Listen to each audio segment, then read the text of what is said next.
When I did my graduate studies at the Middle East Institute at Columbia University's School of International Affairs, I took many courses on the question of the Middle East conflict. Semester after semester, we studied the Middle East conflict as if it was the most complex conflict in the world, when in fact, it is probably the easiest conflict in the world to explain. It may be the hardest to solve, but it is the easiest to explain. In a nutshell, it's this. One side wants the other side dead. Israel wants to exist as a Jewish state and to live in peace. Israel also recognizes the right of Palestinians to have their own state and to live in peace. The problem, however, is that most Palestinians and many other Muslims and Arabs do not recognize the right of the Jewish state of Israel to exist. This has been true since 1947, when the United Nations voted to divide the land called Palestine into a Jewish state and an Arab state. The Jews accepted the United Nations partition, but no Arab or any other Muslim country accepted it.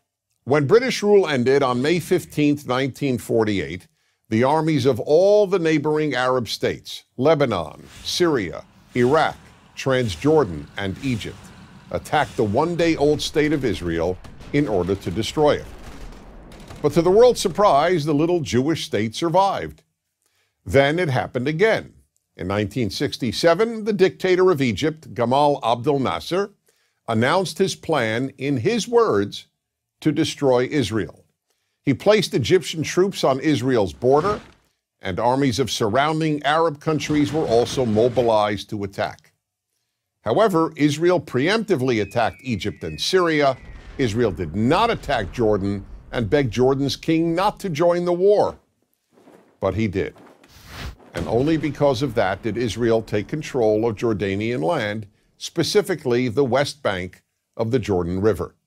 Shortly after the war, the Arab states went to Khartoum, Sudan, and announced their famous three no's: no recognition, no peace, and no negotiations. What was Israel supposed to do? Well, one thing Israel did a little more than a decade later in 1978 was to give the entire Sinai Peninsula, an area of land bigger than Israel itself and with oil, back to Egypt, because Egypt, under new leadership, signed a peace agreement with Israel. So Israel gave land for the promise of peace with Egypt, and it has always been willing to do the same thing with the Palestinians. All the Palestinians have ever had to do is recognize Israel as a Jewish state and promise to live in peace with it. But when Israel has proposed trading land for peace, as it did in 2000, when it agreed to give the Palestinians a sovereign state in more than 95% of the West Bank and all of Gaza, the Palestinian leadership rejected the offer and instead responded by sending waves of suicide terrorists into Israel. Meanwhile, Palestinian radio, television, and school curricula remain filled with glorification of terrorists, demonization of Jews, and the daily repeated message that Israel should cease to exist. So it's not hard to explain the Middle East dispute. One side wants the other dead. The motto of Hamas, the Palestinian rulers of Gaza, is, "We love death as much as the Jews love life." There are 22 Arab states in the world, stretching from the Atlantic Ocean to the Indian Ocean. There is one Jewish state in the world, and it is about the size of New Jersey. In fact, tiny El Salvador is larger than Israel. Finally, think about these two questions.